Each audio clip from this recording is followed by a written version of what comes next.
In this video, I'm going to share the fast and easy way that I do most of my weathering to turn this into this. So stick around and I'll try to teach you how.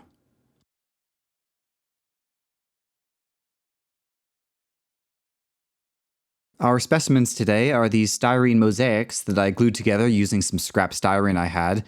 I added layers like this to help show how the weathering we do affects different heights and details on your model. But before we can weather anything, we have to add our first coats of color. And so I'm going to send these outside to get a coat of primer. Here's a trick for you if you're painting something like this where you can't attach the paint sticks anywhere, like the corner, since you'd cover the part, or the back, because that just won't work.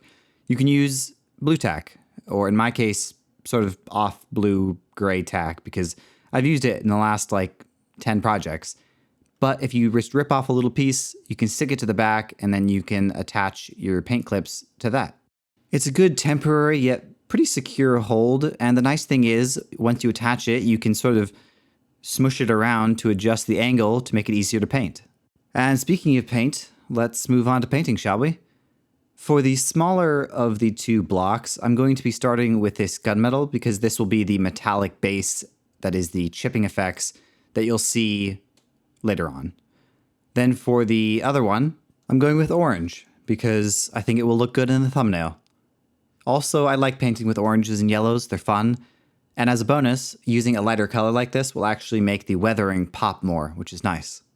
Okay, I'm going to start with the smaller tile here to show off different ways of doing chipping effects. The first way utilizes liquid mask. This stuff is basically like masking tape or painter's tape, but in a liquid form. This is definitely a bit more of a unique and specialized material, so if you want something that's a bit more common and easier to find, you can use Vaseline. Now, it definitely doesn't have to be this cocoa butter stuff. It can be like the normal Vaseline flavor, you know? Anyways, I use a disposable paintbrush to apply this as it's very sticky and dries pretty quick and will ruin any other paintbrush. So definitely use a disposable one or like a toothpick or something to apply it. And you're just applying it in a chipped paint effect pattern. The Vaseline is actually a bit easier to work with because it doesn't stick to itself. And this is actually the technique that I've used for almost 10 years now making armor and other props. A few things to keep in mind about using Vaseline like this are that it doesn't really dry ever, so you have to be careful when you're handling the piece or you may accidentally just wipe off all of your work. The other thing is that Vaseline has a pretty low melting point, so if you're working in a warm environment or you leave this outside in the sun to dry, these spots may start to melt. For the color on this one, I'm just going to use this red spray paint because I really did not want to break out my airbrush for such a small piece. Almost 3 minutes in and we're finally getting to weathering, but you know what they say, you have to break a few eggs to make an omelet, or something like that. Anyways, I'm going to move on to chipping, which is what we just did, but this way is a different chipping way. This way of adding chipping uses a pen. In this case, I actually have a chipping color pen, and sometimes I also use a gunmetal pen. And this is basically just a paintbrush. Like, you can just use a paintbrush and paint and do the same effect. It's just this is nice because it's all in one package. And very similar to how you add the masking, you use the pen to mark out where you want the chips to be. Although in this case, it's all in one thing. It's, you are adding the silver instead of adding the cover for the silver. I haven't really thought about it before, but I should probably clarify that when I'm talking about chips or chipping effects or chipping paint, I'm talking about making it look like the outside color has chipped away and exposed the raw metal underneath. And this happens all the time in real life because of just normal wear and tear and normal oxidization. Alrighty, let's make this thing nasty and dirty and grimy. For that, I'm going to be using a brown and gray color of this contrast paint. But if you don't have access to these contrast paints, you can just use normal acrylics, brown and black and different colors, and mix it with water and isopropyl alcohol, which is what I have in these bottles here.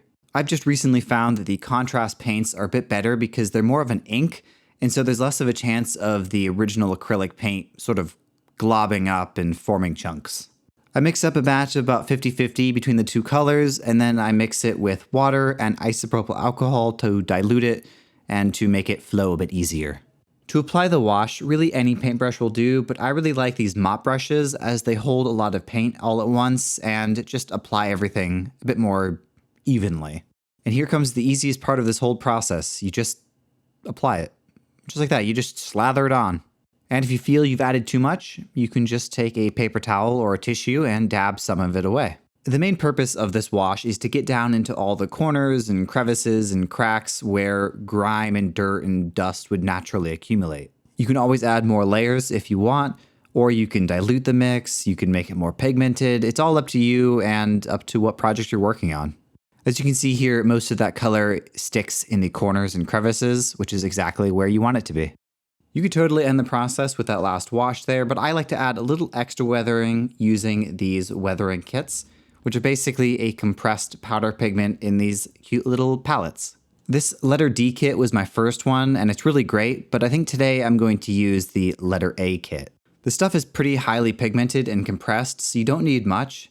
I like to use these little makeup sponge brushes, and I gather up some on the end, and then work it into the model. I tend to break up the piece into blocks or sections, and then I work on the edges of those pieces, blending into the center. And just like the wash, go light first. You can always add more. It's easier to add more. It's harder to take it away. And that's a lesson that took me years and years to finally understand, because I used to do a lot of weathering, like really heavy, dirty weathering, and I would cover up a lot of my great paint jobs. Especially if you're going to be adding multiple layers of weathering, just keep that in mind because each layer you add will darken the paint job.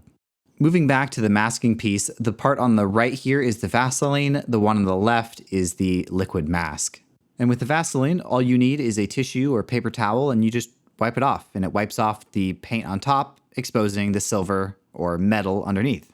And of course, you can do these with any colors. It doesn't have to be silver. It can be gold or pink or whatever color you want, really. The liquid mask can be a little harder to get off, especially if you add a thin layer to begin with, so I find that just rubbing it off with my fingers seems to work the best.